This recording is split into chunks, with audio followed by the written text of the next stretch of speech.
I need to know everything, who and the what and the where, I need everything. Trust me, I hear what you're saying, but act like it's new what you're telling me. I'm curious, George, I hop in the Porsche, it's 5 and a horse, I'm ready for war, I'm coming for throats, to turn to a ghost, I need to know everything. So we are live. Welcome to the Counter Narrative Show. I'm really excited about this particular show. I have been working toward, and Ty knows this, I've actually been working toward trying to do the Counter Narrative Show once a month. But the way that my brain is set up, I think about things in like a full story and a full picture. So when you talk about things like, for example, this topic, Black liberation and queer resistance, there's just like multifaceted aspects of that. So I'm really excited to be joined by our panelists.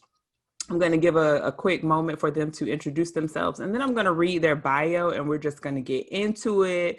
So thanks everyone for watching, and thank you guys for being here. Go ahead real quick and just let the people know who you are, and I'll follow up by letting them know a little bit more about who you are.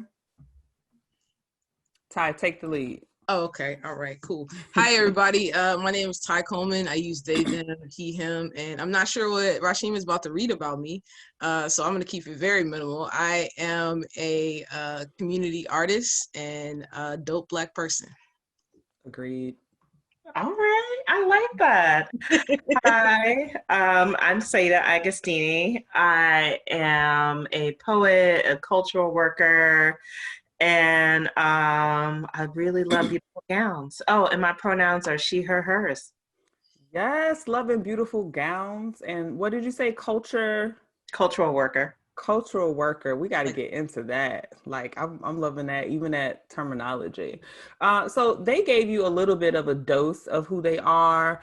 I'm going to read a bit of their bio, but as we have the conversation, you're going to learn a bit more about who they are just through our exchange. So Ty Coleman is a seasoned facilitator, comedian, and teacher. He got all the jokes. He is a Black genderqueer performer. He is dedicated to building spaces for Black, queer, and trans folks to come together and share their stories as a mechanism of healing and celebration. Along with Rooted Collective, as a community artist, they teach students and organizations how to use art to facilitate change. That's just like a snippet of what Ty is up to. I have a random fun fact. Saida wrote most of my bio. So. What? Shout out to Saida. Is that part of your? It's the same one. I just edit it every like couple years or so. But like those first 2 or 3 sentences is the same one you wrote me. So thank you. Oh Saida. my God, you're welcome. You're the gift that keeps on giving. That's part of your culture work, Saida. My cultural work. I do it for the culture. Do it for the culture. I hear that. So. When she's not writing folks' bios, she is a queer Afro-Guyanese. Tell me I said that correctly. Afro-Guyanese? Yeah. Mm-hmm. Afro-Guyanese poet whose work explores the ways that Black folks harness mythology to enter the fantastic. Her poetry can be found in Barrel House Magazine, the Black Ladies Brunch Collective Anthology, Not Without Our Laughter Pluck, and a Cave Canem. Oh, Cave Canem.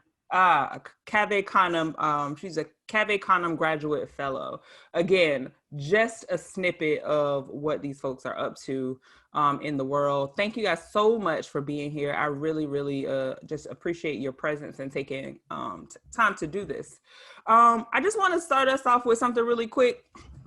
And it's just a general question around this whole concept of being Black liberation and queer resistance.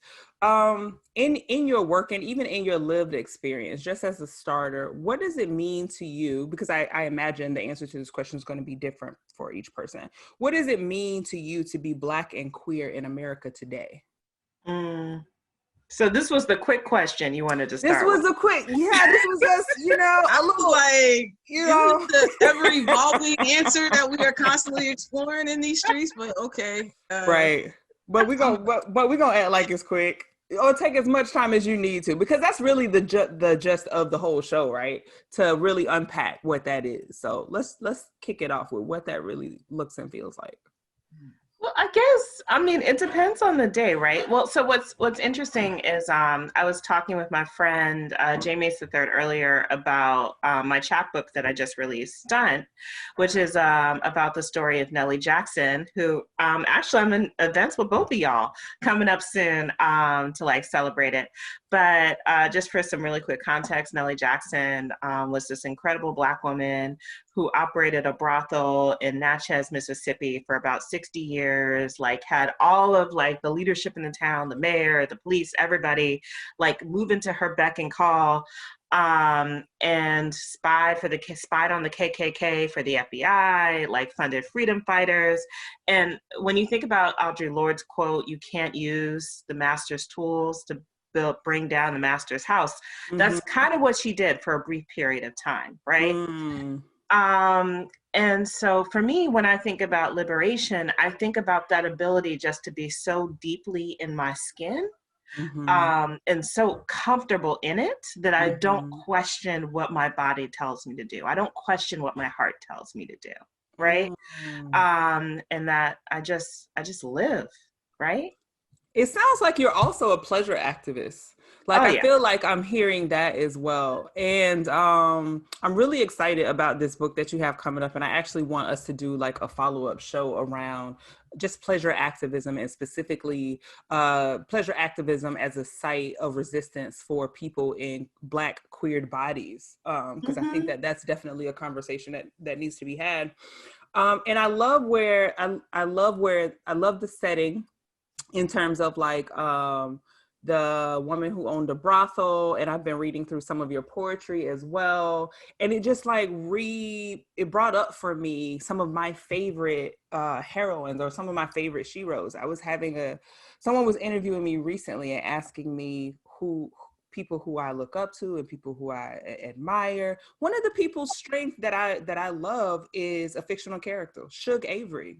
Shug Avery was my first view of a more full picture of myself on television. She is queer, she is free, she is poly, she is like sensual in all of these ways. So I really love that, and I really love what you're bringing to that conversation. I will always take an Alice Walker like reference. So yes. All right, awesome. And Ty Coleman, tell us, what does that mean to you? What does it mean to be Black and queer in America today? Well, I think part of being queer, one of the things that we call coming out, is really defining ourselves. And I think that when you early on consider yourself outside of what is defined for you, the fact that you even have that mindset, no matter how early or late in life you have that, I think that is the start for me of liberation, is when you consider that there's a possibility outside of what you're told of who you are. And so a lot of the stuff that we look around that's simply around sexuality or simply around gender really is liberating. For me to tell the world, this is who I am, regardless of what you see or what you think I am. And to be Black and queer in America right now is really kind of holding tight to who you are and holding tight to your identity, because there are so many forces constantly trying to tear down what that means, and also what you are and what you can be. So to be Black and queer is just like, it is a constant resistance against everything. Really appreciate you bringing up that piece about self-definition and how important that is. It's like, it's particularly being in two overlapping marginalized groups, this fight to constantly define oneself, and that still even exists today. Why do you think that is a constant site of resistance for marginalized folks, in terms of being able to say, this is who I say that I am? Why are you having a hard time understanding that? Actually, I'm going to tie this back to Rooted Collective. The first event I ever did for Rooted Collective was at the site of the old monument for Justice Taney, which was the Dred Scott case. And the piece that I did for that was called Incremental Personhood. And it was about how the state constantly defined who is a person, therefore defining who is allowed access to freedom, who is allowed access to rights. And so that the fact that an outside state is the one who sets the parameters for how much of your person is free means that you are constantly fighting back for that. Because if we lived in the definitions of the state, like if I lived in the definitions of the state, then I would, like, most of my Blackness would be free, most of my queerness would be free, and my gender would be up for debate depending on what state I'm in. And so I think that acknowledging that, understanding that that's the world I live in, and still making the decision to live as a free person, whether that's just through my own personal identity, or more importantly, the community that I build around me and the love that I practice in that community. I think that is that resistance that we constantly have to practice. And what do you say to that, Saida? I think that, one, I agree with everything, right? And I just want to just tune in to kind of what always comes up for me when we have this conversation, right? About like constantly having to fight to define ourselves, is that it's exhausting, right? So I want to be really clear, like, about my privilege and knowing that I enter this space, like, very much as like a Black cis queer woman, and acknowledging the multiple ways in which I hold privilege, and also holding with that, right? Like that constant push of like being in so many spaces, like where I'm not seen or where I'm being judged, and like constantly having to fight back on that, it just wears you down. Right. And so I don't know, I've been in this place a lot recently where I just keep saying, much to my partners, like, girl, you need to get over it. It's like, it shouldn't have to be this way. Right. And like me starting to more enter into this place of, well, if it shouldn't have to be this way, what is it that I'm asking for it to be? And how do I, even in the midst of knowing that there's so many factors that I don't have control over, how do I get to that place where I'm not constantly exhausted, and fighting for something that is a birthright? I want to build on what you're saying right now in terms of that exhaustion, and also tie in the fact that both of you are space makers and you make space for other folks. And earlier, you referred to yourself as a cultural worker. Would you mind sharing a little bit about how do you define that? What does that look like and mean to be a cultural worker? And how are you making space for yourself and for other Black queer folk?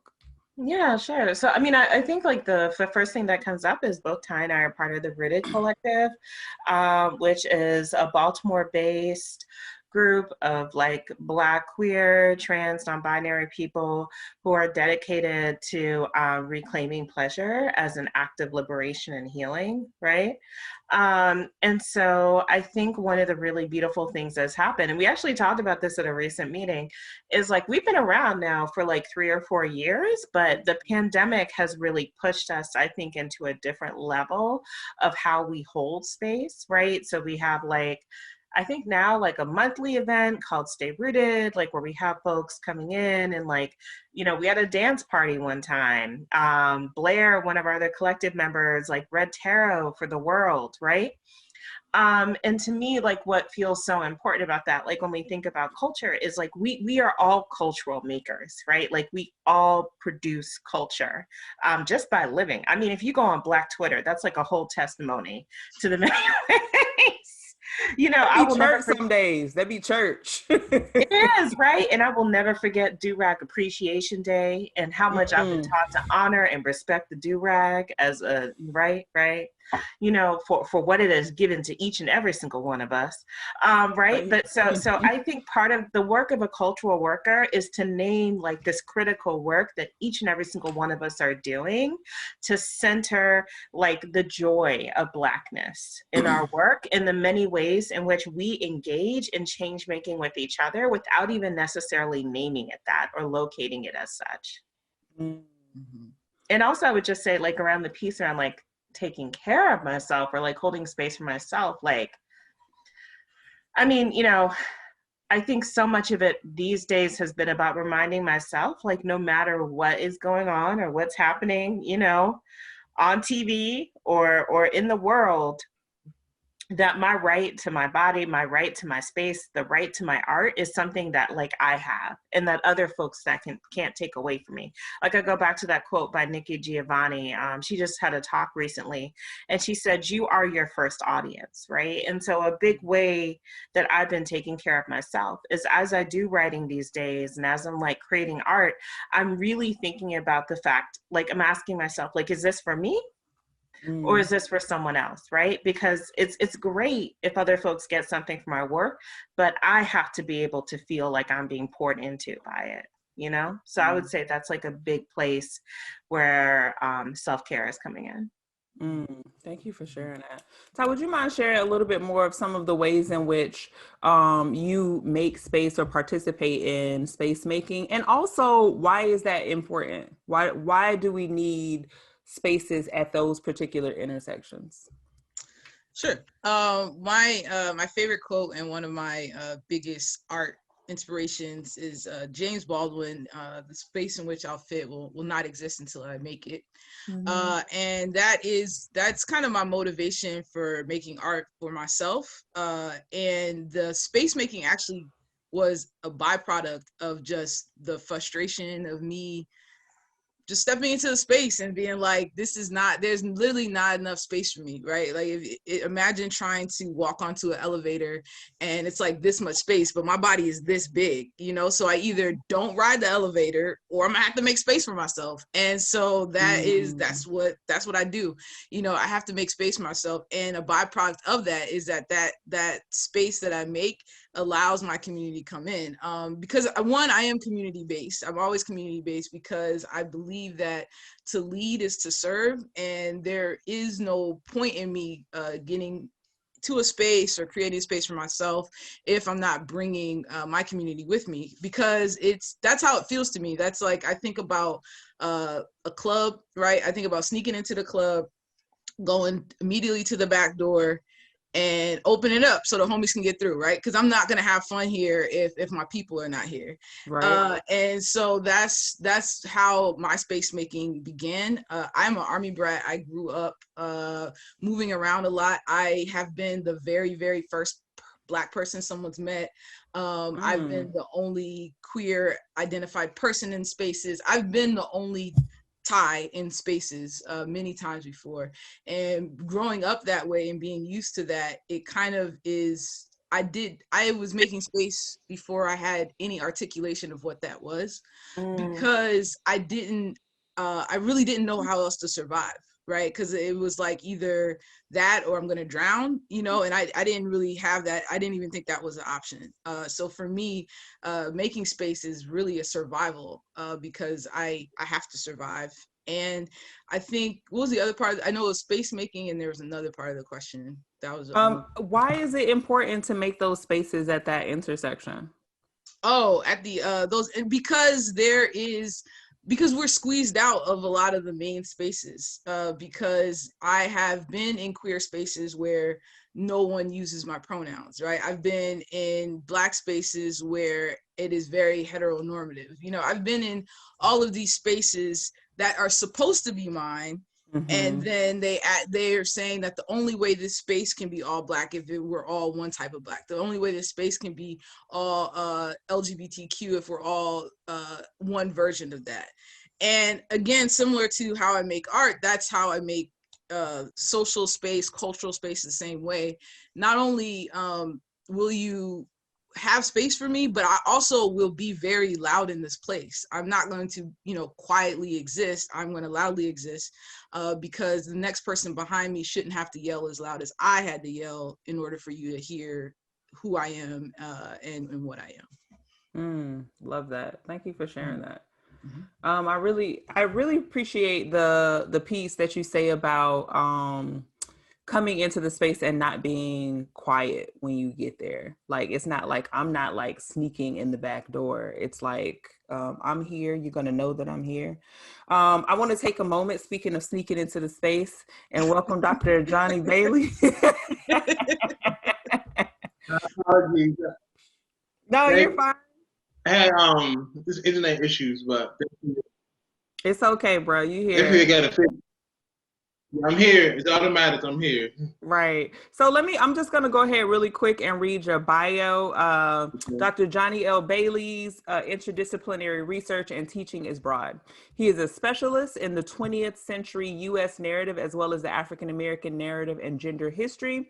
In addition, Dr. Bailey has solid training in African diaspora history and transatlantic history. Dr. Bailey successfully defended his dissertation as proud of our gayness as we are of our Blackness, the political and social development of the African American LGBT community in Baltimore and DC in 1975 to 1991.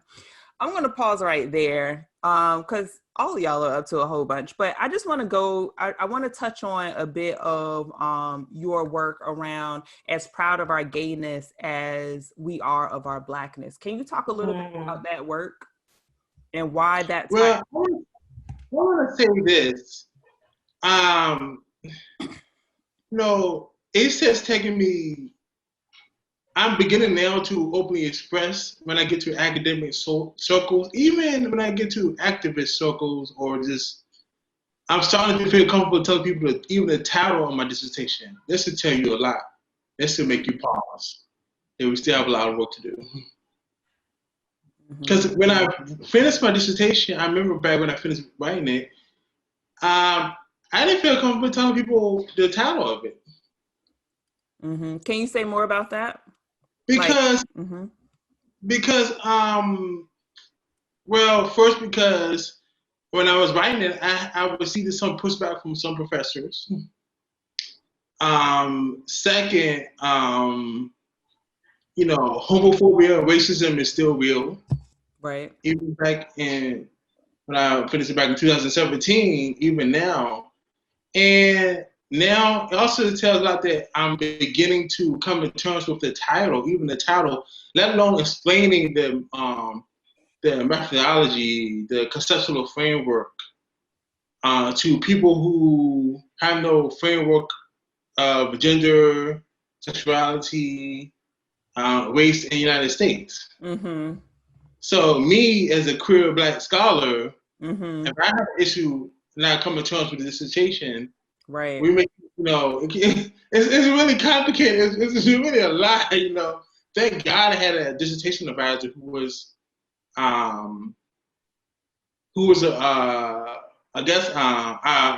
think I'm very fortunate that I had a dissertation advisor who pushed me. I have a story. When I finished writing the dissertation, I emailed my dissertation advisor. After you finished writing your dissertation, I told him that I want the name changed because I didn't feel like I thought the name was inappropriate. But so the dissertation. It goes back to when I started my old history course in grad school, and we had to interview somebody. It's like a project, somebody who made an impact in U.S. history. So I picked one person. Her name was Paulette Young. Paulette Young was an African American woman. She was queer. And what made her so unique is because she was a Black woman in the 1960s who was leading a queer organization. Back then, it was usually a gay white man who did it, but this is a Black woman who pretty much spearheaded many of the initiatives that made queer visibility possible in places like Baltimore. And also, she was a feminist. She was a civil rights activist. She knew people in the Black Panther Party. She knew people who were involved in many feminist organizations, and that really opened up the pathway for my dissertation to become possible. Okay. And the dissertation, you were getting a little. I'm still. Can you hear me? I'm breaking up. Yeah, just a tad. Well, from what I gathered from what you said, and I think it's a really powerful statement around you being a Black queer scholar writing your dissertation on this very important topic, and one, receiving pushback, And then in addition to that, there is some internal things that we end up taking on, like whether we're socialized around certain ideas around gender, or we just have people that we care about and we respect their opinion, and they tell us how to operate more respectably, so to speak. I'm grateful that you were able to still do that title and just really kind of like have the title that, you know, just like still have it as that title, as proud of our gayness as we are of our Blackness. Mm-hmm. Yeah, I really appreciate that title. Mhm. I'm really curious from folks with that, for example, with Johnny's title, as proud of our gayness as we are of our Blackness. Can you speak to any experiences around being put in situations where you have to, like, where people almost ask you to pick an identity? Like, I need you to like leave your Black there and you could come in, or you could come in and be Black, but you know, all of that gay stuff, you know. And how have you navigated that?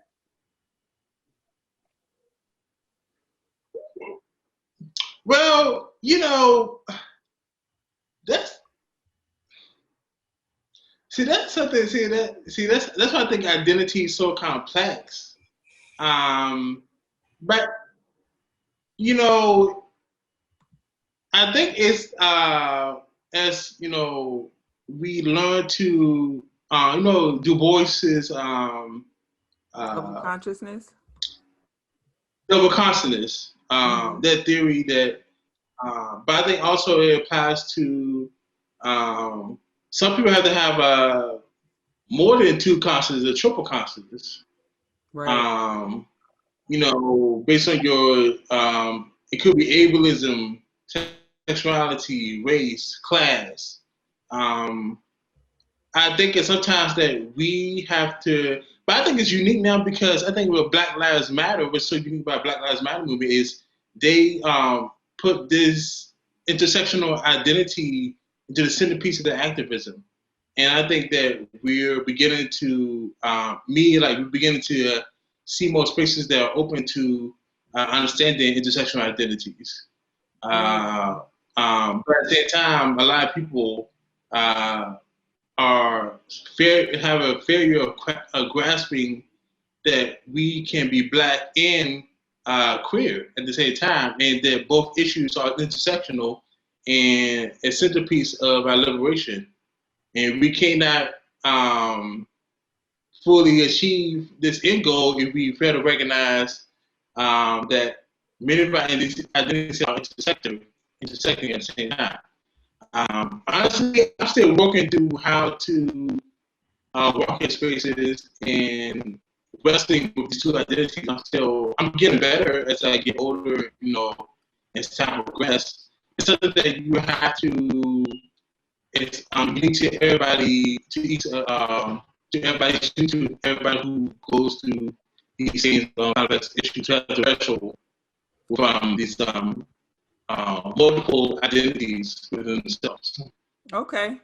One of the Mm-hmm. questions that that's coming up in the chat is she's asking, explain queer, please, and if Black queer has any relevance. Not sure exactly fully what that last part means. I'm not sure what the last part means. Sorry. It's such a funny, I don't know. It reminds me of when people say, like, if they accept your queerness or whatever, because it's just like it is, you know. So it's like the premise to me is funny of if Black queerness is relevant. It's not even it's just the premise that it could be asked, because it exists. It's obviously relevant, where our existence is proof of it, of the relevance Of of its Black queer. relevance. Yeah, I think queerness has, I mean, there's a lot of definitions, right? It's really in the eye of the user. When I say queer, it really is those gender and sexuality identities that are not cis het cisgender or heterosexual, and that umbrella is really wide. And so that's when I use queer, I'm talking about that big umbrella that does not fit inside of either one of those definitions, or both. Saida, you want to respond as well? I mean, I think Ty kind of hit all the points, right? Like, I always think of it just as an umbrella term, right? And I think it also speaks to me. I think, like, when I hear folks using the word queer, also it's about reclamation, right? So we know for a really, really long time, like, folks would say queer as like a derogatory slur. And I've also, just as a note for me, like, I would say, when I was a young thing, I would recognize, like, if I use the word without checking in with folks first, especially elders, like, kind of discovering, like, I remember witnessing a visceral reaction, right? Because it wasn't just like, oh, it's this political way of like reclaiming. It was like, no, I actually remember being called that out on the street and being in fear for my life, right?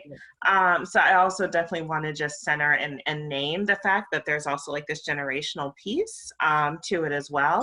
But for me, I very much identify as queer, and I also see it as like a political act, right? Like, folks who, when I think of folks who identify as queer, I think we're more primed and maybe more centered in the conversation around like talking about intersectionality and how identities around race and class and gender and sexual orientation come together in our approach and understanding. To kind of go back to Anna Julia Cooper, right? Like, when and where I enter. When I think about using the word queer, part of it is also naming that, like, until Black trans women, are liberated, like, none of us are free, right? And really holding that, like, it's like kind of essential part of my own, like, kind of philosophy around what queerness means for me. I guess if I like, in terms of like how I typically use it, it's generally just non-normative in sexuality, non-normative in gender. Yeah, I would just say it's like in terms of like when I think of it, it's non-normative. I definitely hear what you're saying, Saida, about the word having a different energetic generationally. And even there are some people that I've interacted with, and I think that this is what's important about self-identification too, who although won't mind being under the hub or the umbrella of queerness, very specifically wants express and sees themselves like, I'm queer, but I need you to know, like, I am specifically lesbian. Like, I'm specifically a woman who loves other women. And I think there's also something about naming that specificity that has has a place as well. I am really loving how everyone is automatically invoking all of these ancestors into the conversation and pulling in quotes. So far, I've heard reference of James Baldwin. I think I heard a Audre Lorde quote. We talked about Alice Walker. We talked about, all of these Black queer ancestors who have contributed so much to Black liberation, even still with, the leaders of Black Lives Matter, even still, all of these contributions. And I still wonder about the celebration, the defense of the life of Black queer people in present day Black liberation. And do people see those as two separate things? Are we seeing Black liberation are people seeing Black liberation as one thing? And the Black liberation is to uphold the heteronormative, traditional patriarchal structure of Black family, and queer liberation is some people have seen it as in direct opposition to Black liberation. Like, queerness is in opposition to it. How have you guys had any experience having to navigate that space? Definitely. I think that the myth of white supremacy and everything that it does to uphold itself it really permeates a lot of different spaces. And one of its purposes, I think, is to have us constantly questioning our unity and our need for each other versus our need for, the white gaze for proximity to whiteness. And I think that one of those myths really is around sexuality and gender in the Black community, and the fact that despite my what I call my very obvious Blackness, that any identity that I attach in addition to that Blackness somehow separates me from being Black, and somehow brings my loyalty into question. I believe deeply that the reason why a lot of these people who are considered not just our Black queer liberation ancestors, but Black liberation ancestors, the reason why their queer identity was very relevant, kind of going back to the beginning of what I was saying about the beginning of your journey into queerness is a defining of yourself and creating space for yourself. And in that that liberation, you are bringing the people with you. So the reason why a lot of times we will say that we need to protect the most marginalized among us, protect Black trans people, protect Black trans women in particular, is not just because they are the most exposed, but also that's, if you go in the direction of the most marginalized, that's where you will find the direction of freedom, because those people we are constantly having to create liberation for ourselves. And so instead of having people that have to study how we get free, why not study and follow people who constantly have to free themselves in order to exist, in order to survive? And so that is who we are. That's who we are from a young age. And so there's a reason why we are, you cannot separate Black queerness from Black liberation. You just can't. They ignored it, and they might not teach it till later. You might not get it till later, but there is no separation. It's integral. It's like we will not get free until we understand that. Love that. I think that there's so much to be said around the piece around self-definition, and also the piece around bodies, and how our bodies are a contested site, around what we do with our bodies. It's such a contested site, which is why I'm really excited about your book. I want to know more about why Nellie Jackson. Why was that a person to explore in your book that you have coming out, and what were something that came up for you in researching for that? Yeah, sure. So I love my book too, just so you know. And thank you so much. So, I would say for me, when I found out the history of Nellie Jackson, so knowing that there's this Black woman who was born in Possum's Corner, right? And moved to Natchez, Mississippi, and started up a brothel and operated it for 60 years and conducted espionage and was fighting for funding civil rights workers, right? One of the things I was just kind of shocked by is the lack of literature around her. And I'm still kind of in disbelief around it. I want to be wrong. So if someone comes up to me tomorrow and is Seda, you're all wrong, why did you not look on Google? I have. And see the 500 documentaries and books and things about her, I will be overjoyed. But to me, what I've been obsessed with, and I think what I've always been obsessed with in all of my work as a poet, is writing the stories of people that are complicated folk heroes, right? I think one of the things that I think has been kind of choked us as Black folks is that for our own freedom within the state, we've had to cut and push ourselves into a particular type of lens in order to prove that we were worthy of living, that we were worthy of rights, right? So I keep thinking about Breonna Taylor and seeing all these videos that they have about her and what a wonderful human being she was, and people are crying and weeping. And I'm glad, right, that she was a wonderful human being. But I personally don't care if she was the villain on Dynasty. she didn't have a right to get killed in her bed, right? Right. But what we've been taught is that we have to prove our humanity and do it on this certain level that no one can contest it.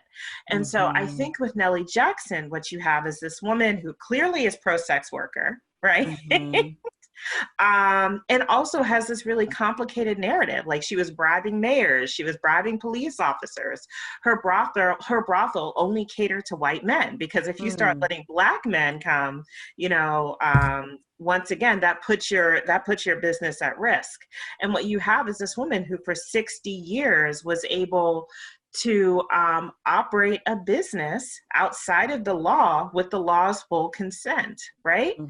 And so that's the story I wanted to tell. But I didn't just want to tell the stories about the facts. Like, what I'm most interested in these days is our interiority. I don't know about y'all, but, you know, I mean, I love all of the historical documentaries that talk about our ancestors, you know, but at some point, inevitably, you know, someone's like, to freedom, right? And then you hear the music in the background and they're playing We Shall Overcome. And there's like one little tear, right, that's coming down their face, but they're still going to go ahead and fight. But you don't know anything about them, right? I'm at a place in my life, you know, where I want to know that the people that have came before me didn't just fight to lay up riches and pleasures for the people that came behind them, but that they themselves had some sweetness in their lives. Like, we as Black folks, and especially Black, queer, and trans folks, have a right to interiority. I want to know about, like, you know, did you enjoy a good chicken sandwich? You know, did you have someone who just loved you just for you? Tell me about all of the fur coats you bought. For anyone who's peed out there, I don't have a fur coat. You know, all those pieces. And so that's kind of what I think this book is about. It's just really kind of imagining, what was her interior life? What was it like just to be Nellie Jackson in this moment in time? I love that. And I love that you bring light to that as something that is actually important, not just whatever you would find on the Wikipedia page. There were two things that not recently, this was a while ago, that I've read about people who are like my heroes and sheroes that made them seem that much more tangible and close to me. And one of the things was way back a while. I'm have been for a long time a super big Malcolm X reader. Read everything around Malcolm X that is about Malcolm X, listen to all of his audio and everything. And I was reading the FBI files. This was about 10 years ago. I was reading the FBI files, and they have this book, and it's transcripts of transcripts. And of course, a lot of it is blacked out. But there was this one line that he said where I was like, did he say that? And it was after a bombing on his house. And in his mind, he was thinking that someone from the nation had did it. And his response was, these niggas really tried to kill me. And I was like, Malcolm X said niggas? I was like, yes. And I didn't realize at that time why that felt so good to me. You wanted to say something, babe, Johnny? But y'all remember that.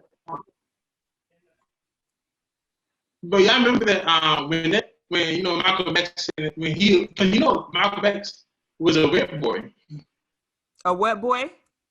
A wet boy. A wet boy? A rent boy. A rent boy. Okay. Yeah. So when they came out that Malcolm X was a rent boy, you know that especially a lot of scholars. You know, I got a lot of respect for people who Brandon Marable, when he wrote about the book about Malcolm X in 2012. It drove so many people crazy that they put out another book that kind of counteract any statement of Malcolm X's supposed queer sexuality that I think Man and Marvel's book came out. Another book that kind of said everything that Man and Marvel said was not true, especially Malcolm X supposedly early life as a dope peddler. He was also a rent boy. That we have this. He's like the archetype of Black manhood, and so if you put him in any close proximity with any queer sexuality, a lot of people cannot really comprehend that, because Malcolm X. I have never heard of that, actually. Yeah. I have never heard of him in any close proximity to queerness in that way. I know that in the things that I was reading, it was just, and I think too, because there's this way in which our civil rights leaders, the ones that are most praised, are very heteronormative, very Yeah. respectable, suit and tie, pearls, all of that. So for him, in my opinion, to say niggas was just like, I was just like, I love him even more. And also when I learned, I think it was Ida B. Wells that I was reading about, she had, I wouldn't say a problem, but she would be navigating whether or not to pay her bills or buy a new pair of shoes and a purse. And I was like, okay, you're doing civil rights work and you still like, also like, am I going to get this purse right here? Or am I going to pay? Like, so I really love this work that you're doing, Saida, because I feel like it brings those people into a proximity of their realness, and it doesn't make them so far off, so distant. So I love this work that you're doing. Yeah, and also Black history is queer. Say that again. I think I missed it. I said Black history is queer history. Black history is queer history. I know that's right. Especially all of these folks that we've already named. Speaking of history, and that I'm interested in hearing from each one of you. What ancestor like inspires you, motivates you to continue forward and do this Black liberatory queer resistance work? I can start with you, Johnny. Say the question one time. You break it out. Say what's the question again? What ancestor inspires you or that you look to most frequently?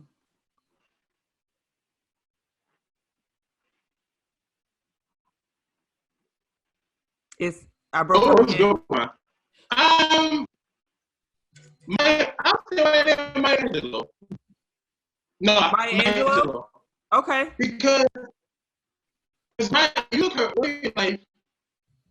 I like that the queerness has a possibility of the queerness can you can evolve. Queerness is that you like look at Maya Angelou, how much she evolved from her early life, early 20s, and how she took that queer experience, queer identity, and she turned it into something that powerful and changed so many people's lives.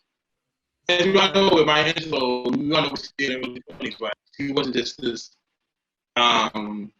She became, a dancer. Some people believe that she was a sex worker. She had a very expansive life. I'm gonna go to the next person and ask them that now. I feel like your connection is a little bit choppy. If you want to interject at any point and you want to write me a note in this space, then I will read the note for you. I'm going to go to Saida now. Who is a ancestor that you look to that really inspires you? So it's a tie. So I'll try to say very quickly. So one of them is my great grandmother. Hello? Do I have a bad connection? Oh, okay. All right. I just wanted to make sure. So it would be my great grandmother, Lillian Carter. She lived until she was almost 103. She died like maybe 5 years before, 5 days, not 5 years, 5 days before her last birthday. And so this is a woman who was born and raised in Guyana, was in an intensely abusive marriage with my great grandfather. And so you can imagine, this was, maybe back in like the early 1900s. So for a woman to choose to leave her husband with 2 kids and go out and become a washerwoman, and literally every plate of food they had, every meal they had came from like clothes that she was washing each day, right? And she found a way to survive, and I love her stubbornness. I think I have some of that in me. And the fact that she never hesitated to tell anyone off, and very much was like living her best life. Like, she even had the social worker scared of her, which I loved. I loved all of that, right? And then I would say the other person would just be Nina Simone. This is a woman who, was a classically trained pianist, was a vocalist, like, and could infuse a single note with like so many emotions that it's unimaginable, right? And even to the end of her life, like she'd be cursing out full audiences of people and they'd be like, yes, tell us how horrible we are, right? And just kind of that magic, right? And it also feels like a warning in some ways, because thinking about kind of the end of her life when she ended up under the control of white folks, and the pain that carries, like I think those are the spirits I hope I carry with me into my work, into my practices. Thank you for that. And Ty? I was trying to think. I think one a recent someone who's recently been made an ancestor, Toni Morrison. A lot of times when I need like an injection of Blackness, I listened to her interview with Charlie Rose when she talks about writing for her people, and not only the fact that she does, but how preposterous it was that she would do anything else. So she talks about the white gaze, and she talks about how it's not even a counter of the white gaze. It's just that I'm not even considering you as an audience. I do not care what you think. There is no part of my writing process that even considers how you are going to take this. And I love that. I love that whole entire interview.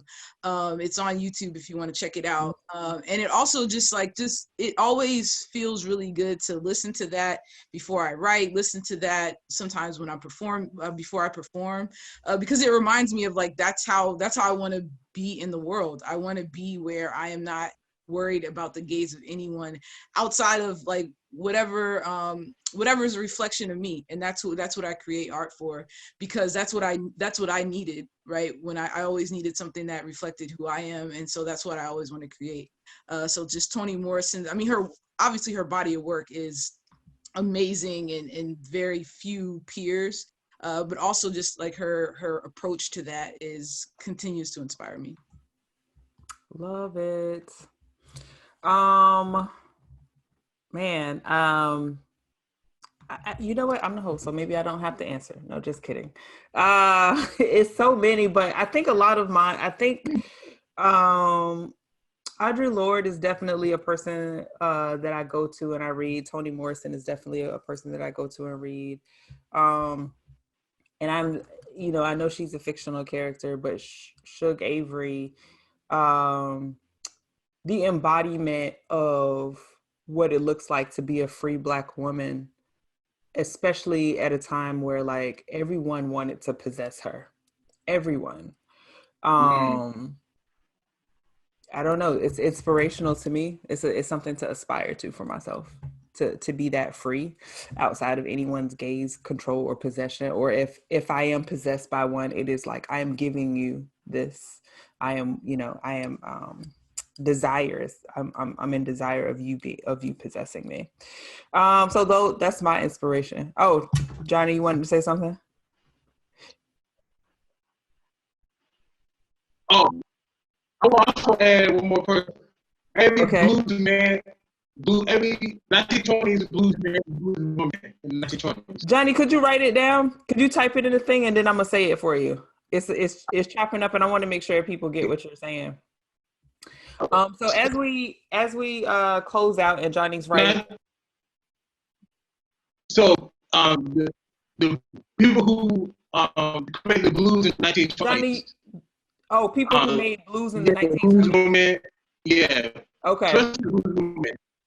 Got it. All right. And I'm going to ask for this last question. I'm going to ask that you type it so that I can say it for you, so we make sure we get all of it. I'm going to go back to Ty, and Ty wants you to let people know what you are up to next. How can they follow you? What website can they go on? How can they connect with you? All of those things. Yes, thank you for asking. Well, I'd like you to support what I do. So please like and follow the Rooted Collective, which Saida and I are a part of. We are continually having events that basically center this conversation around how do we get free, Black queer people. And so please follow the Rooted Collective. I'm also guest hosting the Counter Narrative at the end of the month. I'm very excited about that. where we will be talking Black liberation and Black trans identity. And so I'm very pumped for that. You can follow me on Facebook at just my name, Ty Coleman, and my website is tycoleman.com. And I hope to see you in these internet streets and not in the actual streets, because we're in the middle of a pandemic. Thank you. Thank you for that, combined with a PSA. Ah, Saida, and you, what are you up to? I know what you're up to. I know. I know. Well, right now I'm trying to get people out in these metaphorical streets, as Ty was speaking, perfectly masked in real life, to buy my chapbook about Nellie Jackson's stunt. Actually, Rasheem and I and another really amazing friend of mine, Terrell Cross Davis, will be speaking on a panel for Red Emmas to celebrate the launch. You could also follow us at the Rooted Collective. We have a lot of really amazing events coming up. We're going to be scheduling a launch celebration for stunt as part of Rooted's work pretty soon. And if you want to, see what I'm doing and look at really great photos of myself back when I used to get my eyebrows done before the pandemic, you could go to saidaagostini.com. And Rasheem, thank you so much just for making this space and inviting me to be a part of it. Oh, are you kidding? Absolutely. It was an easy choice to make right there. So I'm going to give Johnny some time to type what he is up to next. And in the meantime, I'm going to let everybody know. First, thank you for watching the Counter Narrative Show, whether you are watching not live or you're watching a replay. This has been the Counter Narrative Show. We have discussed Black liberation and queer resistance. Next week, we'll be back again, October 24th on another Saturday at 6 p.m. to discuss Black liberation and queer aesthetic. I spelled aesthetic wrong on the flyer. I just see that just now. Anywho, Black liberation and queer aesthetic. And then after that, Ty will be hosting on the Counter Narrative Show, Black Trans Life as a Site of Resistance. If you are a fan of the show Lovecraft Country, tomorrow night there will be a review of the most recent episode where I'm gonna have all the things to say. So if you want to watch the bonus episode, do that. Ty also does a review of the Counter Narrative, not of the Counter Narrative Show, of Lovecraft Country. Ty, you want to plug that? Yeah, I talk about it way too much, but Monday, Monday we will, if you follow Black Improv Alliance, I'll put that in the chat. We do an open discussion, so that one's not live. We just come into a Zoom room and talk about it. And Sunday, somehow is the finale. I don't know how that's possible. So we probably gonna have a lot to say on Monday. So please come through, and I'll be at both. So I'll be on the show tomorrow, talking about last Sunday's episode, and then because I literally can't get enough of this show, follow me, Black Improv Alliance, and somehow I'm gonna, get through the finale somehow, somewhere. I don't know. I just don't know. I think we're probably just gonna have to rewatch it again. Oh yeah, definitely gonna watch it again. So again, tomorrow night, bonus episode of the Counter Narrative Show, we'll be reviewing Lovecraft Country. Dr. Johnny Bailey said he is currently working on his first book project. The project will be completed in the summer of 2021. You want to let people know the title of it, or are you still working that out? I'll give time for that. One last time before we go, could everyone share your Twitter handles? Let everybody know how can they find you out here. Twitter and IG, because those are the places where people go. How can people find you on Twitter and IG? I put in the chat, but my IG and Twitter is the same. It's Tiology, Tiology. IG, there's 2 underscores before it, and I put it in the chat so you can find me. Got it. I got real fancy. My Instagram is at Prince in the Revolution. But no, it's Twitter, and then the fist. And then my Twitter is just Saida Agostini. Awesome. And you can find Dr. Johnny Bailey at son_of_Coltrane on IG. I am S. Rasheem on almost all of the things. I'm also a Black academic woman. Thank you again for watching the Counter Narrative Show. This episode has been Black Liberation and Queer Resistance. Look forward to seeing you next week. I need to know everything, who and the what and the where, I need everything. Trust me, I hear what you're saying, but act like it's new what you're telling me. I'm curious, George, I hop in the Porsche, it's 5 on a horse, I'm ready for war, I'm coming for throats, to turn to a ghost, I need to know everything.